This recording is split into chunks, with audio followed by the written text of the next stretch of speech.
प्रिय विद्यार्थियों, हम लोग ब्रिटिश शासन के दौरान जो भारतीय प्रशासन के विकास की क्या स्थितियां रही उसके बारे में पढ़ रहे थे। और इसके तहत हम लोगों ने 1909 का भारत परिषद अधिनियम को पढ़ा था। और आज हम क्या है, भारत सरकार अधिनियम 1919 के बारे में अध्ययन करेंगे। भारत सरकार अधिनियम 1919 जो है वो 20 अगस्त 1917 को मॉन्टेग्यू चेम्सफोर्ड सुधारों की जो घोषणा की गई थी उसकी परिणति है।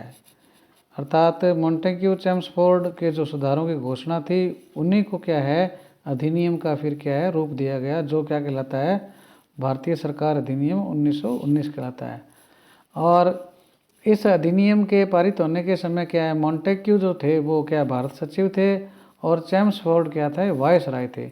इसलिए इस अधिनियम को हम क्या कहते हैं, मॉन्टेग्यू चेम्सफोर्ड सुधार भी कहते हैं। और ये जो अधिनियम है इसका उद्देश्य क्या था, भारत में क्रमिक रूप से उत्तरदायी सरकार की स्थापना करना था। यानी ऐसी सरकार जो क्या है उत्तरदायी हो। धीरे धीरे क्या है, ये उत्तरदायी सरकार ही क्या हमें आज़ादी की ओर लेकर चली गई।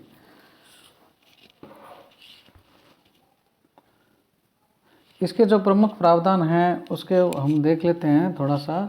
इस अधिनियम के द्वारा पहला प्रावधान तो यही था कि प्रांतों में क्या है, द्वैध शासन प्रणाली को क्या है लागू किया गया। इस प्रणाली के आधार पर प्रांतीय जो कार्यकारिणी परिषद थी उसको क्या है, दो भागों में बांट दिया गया। पहले भाग में गवर्नर तथा उसकी कार्यकारिणी के सदस्य थे और दूसरे भाग में क्या थे, गवर्नर और उसके मंत्रीगण होते थे।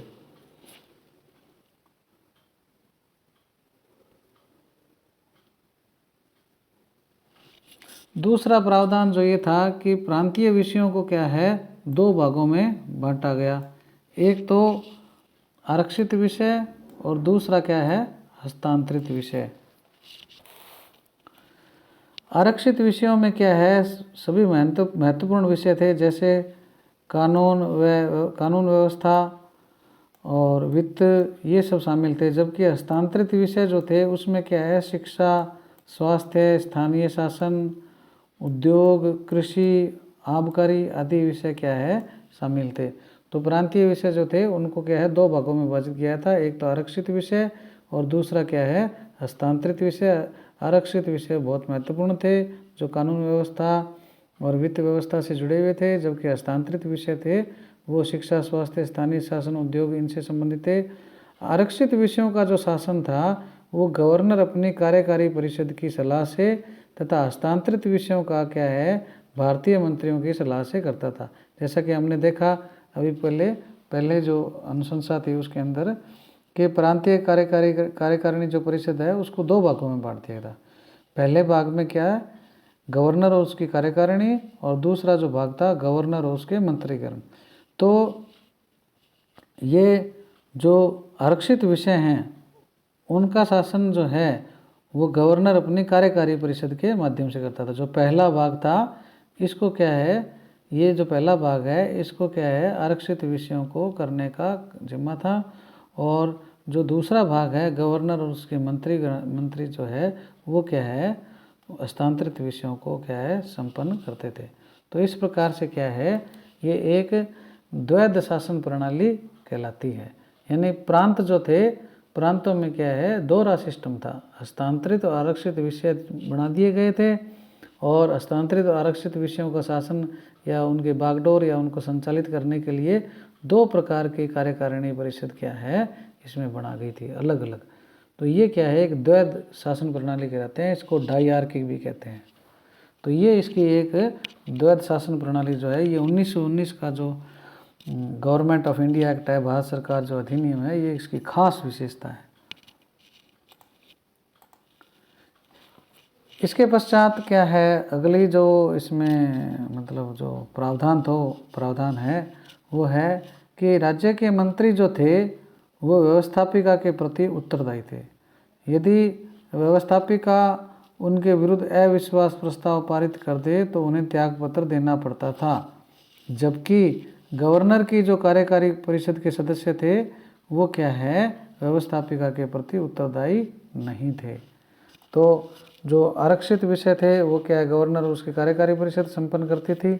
तो वो क्या है व्यवस्थापिका की प्रांतीय व्यवस्थापिका जो थी उसके प्रति जिम्मेदार नहीं थे, जबकि जो दूसरा भाग था उसमें जो मंत्री थे वो क्या है व्यवस्थापिका के प्रति उत्तरदायी थे। अगला जो इसमें प्रावधान है वो है कि भारत सचिव और गवर्नर जनरल आवश्यकता पड़ने पर आरक्षित विषयों में क्या है हस्तक्षेप कर सकते थे, किंतु हस्तांतरित विषयों में क्या है उनको हस्तक्षेप करने का अधिकार नहीं था। प्रांतीय व्यवस्थापिका सभाओं की सदस्य संख्या में वृद्धि कर दी गई। इन सदस्यों में 70% जो सदस्य हैं वो क्या है निर्वाचित होते थे, ऐसा प्रावधान किया गया। मताधिकार में वृद्धि की गई। मताधिकार में वृद्धि का मतलब कौन कौन वोट डाल सकता है। अभी भारत में तो क्या है जिसकी 18 वर्ष आयु है वो सभी क्या है वोट के लिए एंटाइटल है, योग्य हैं। पहले ऐसा नहीं था। पहले क्या था आय के आधार पर, जाति के आधार पर और कई प्रकार की ऐसी कैटेगरियाँ थी। तो वो क्या है कैटेगरियों में क्या है वृद्धि जो होना है वही कहलाती है मताधिकार में वृद्धि। और सांप्रदायिक निर्वाचन प्रणाली जो है उसका विस्तार किया गया। पहले मुसलमानों के लिए थी, फिर वो आगे और अन्य जो धर्म हैं उनके लिए भी क्या है वो कर दी गई। तो इसलिए क्या है उसका और विस्तार किया गया। और सबसे खास बात इसमें अधिनियम में ये है कि महिलाओं को भी क्या है मतदान का क्या है अधिकार दिया गया। इसलिए क्या है ये मताधिकार में वृद्धि कही जाती है। इसके पश्चात जो प्रांतीय व्यवस्थापिका सभा थी किसी भी प्रस्ताव को प्रस्तुत कर सकती थी, किंतु उसे पारित करने के लिए क्या है गवर्नर जनरल की सहमति क्या है जरूरी थी। यानी प्रस्ताव तो प्रस्तुत कर सकती थी लेकिन पारित कराने से पहले उसको क्या है गवर्नर जनरल की सहमति लेनी जरूरी थी। गवर्नर को प्रस्तावों को अस्वीकार करने, अध्यादेश जारी करने का अधिकार था। व्यवस्थापिका जो थी वो बजट को अस्वीकार कर सकती थी, किंतु गवर्नर अगर यदि आवश्यक समझे तो सदस्यों की अनुमति के बिना भी क्या है उसको क्या है पारित कर सकता था। तो कुल मिला के क्या है गवर्नर क्या है प्रांतीय व्यवस्थापिका पर क्या है डोमिनेंट था, हावी था और उसकी परमिशन क्या है जगह जगह ज़रूरी थी। तो कहने को तो ये प्रांतीय व्यवस्थापिका थी परंतु पावर इनके पास कोई ज़्यादा नहीं थी। केंद्रीय व्यवस्थापिका जो थी उसको भी क्या है द्विसदनीय बना दिया गया। निम्न सदन जो था वो क्या है केंद्रीय विधानसभा कहलाया और उच्च सदन क्या कहलाया राज्य परिषद कहलाया। केंद्रीय जो विधानसभा थी उसकी सदस्य संख्या 145 थी, जिसमें 104 निर्वाचित थे, 41 थे मनोनीत। जबकि उच्च सदन जो था उसकी सदस्य संख्या 60 थी और उसमें क्या है 26 मनोनीत थे और 43 क्या थे निर्वाचित थे। तो राज्य परिषद जो थी उसका क्या कार्यकाल 5 वर्ष था, जबकि केंद्रीय विधानसभा जो था उसका कार्यकाल जो क्या था 3 वर्ष था। तो इस प्रकार से क्या है इसमें ये कुछ प्रावधान थे। इसके अलावा जो केंद्रीय व्यवस्थापिका के जो सदस्य थे वो प्रश्न पूछ सकते थे, अनुपूरक मांगे प्रस्तुत कर सकते थे, स्थगन प्रस्ताव भी ला सकते थे और बजट को अस्वीकार कर सकते थे। किंतु अभी भी क्या है बजट का 75% हिस्सा जो है वो सदस्यों की सहमति के बिना ही पारित किया जा सकता था। एक प्रावधान ये भी था कि केंद्र में गवर्नर जनरल जो हैं वो मुख्य कार्यपालक अधिकारी था। गवर्नर जनरल की कार्यकारिणी में 8 सदस्यों में से क्या है 3 भारतीय नियुक्त किए जाने लगे और गवर्नर जनरल की मांगों पर कटौती का अधिकार था। साथ ही वह केंद्रीय व्यवस्थापिका द्वारा अस्वीकार किए गए प्रस्तावों को पारित कर अध्यादेश जारी कर सकता था। प्रांतों के आरक्षित विषयों में गवर्नर जनरल को क्या है पूर्ण अधिकार प्राप्त था। तो इस प्रकार से क्या है गवर्नर जनरल को क्या है काफ़ी शक्तियाँ प्राप्त थी। इस अधिनियम के द्वारा भारत में एक लोक सेवा आयोग का भी गठन किया गया और एक नया पदाधिकारी भारतीय कमिश्नर को भी क्या है नियुक्त किया गया और भारत सचिव को भारत में महालेखा परीक्षक की नियुक्ति का अधिकार भी दिया गया। और इसके अलावा इस अधिनियम के द्वारा नरेंद्र मंडल का प्रावधान भी किया गया, जिसकी स्थापना 1921 में दिल्ली में हुई थी। इसमें 121 सदस्य थे जिनका क्या है प्रधान क्या था वायसराय था। तो ये कुछ और प्रावधान थे।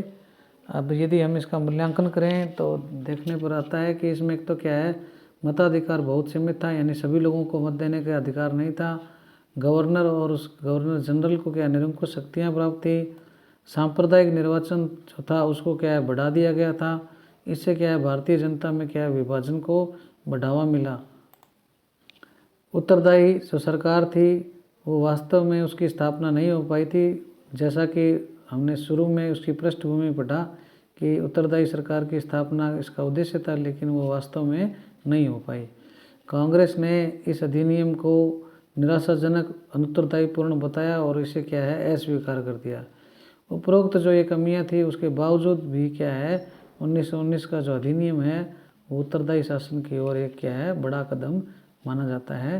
तो इस प्रकार से क्या है ये 1919 का जो अधिनियम है हम लोगों ने इसको पढ़ा।